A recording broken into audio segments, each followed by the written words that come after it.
Partia Demokratike ka akuzuar se në kavaj janë artuar lista fiktive për zgjedhjet e 21 qershorit. Sipas demokratëve, janë rreth 595 votues fiktiv në lista. Ndaj bën thirrje prokurorisë të hetojë me urgjencë në mënyrë që të ndalojë manipulimin e vullnetit të zgjedhësve. I kërkoj edhe një herë me forcë prokurorisë përgjithshme të kryej hetime të shpejta dhe efikase në mënyrë që të ndalojë që në 21 qershor të votohet me lista fiktive apo të manipulohet vullneti i zgjedhësve. Bllokimi i pasojave të këtyre skemave kriminale është i domosdoshëm. Sipas deputetit Eduard Alimi, janë 194 kontrata të nënshkruar në 12 ditë nga kryetari i bashkisë Elvis Roshi, duke rezultuar se këto familje kanë lënë shtëpitë e tyre dhe janë shpërngulur për të banuar vetëm 3 muaj në këtë qytet.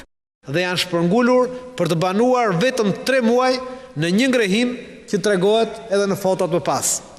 Dhe që sipas kryetarit në ikje të bashkisë, neni 3 kontratës firmosur prej tij, kanë ardhur këtu për 3 muaj, pra deri në 24 korrik 2015, sepse nuk kanë ku të jetojnë dhe kryetari në ikje po ua përmirëson kushtet e jetesës.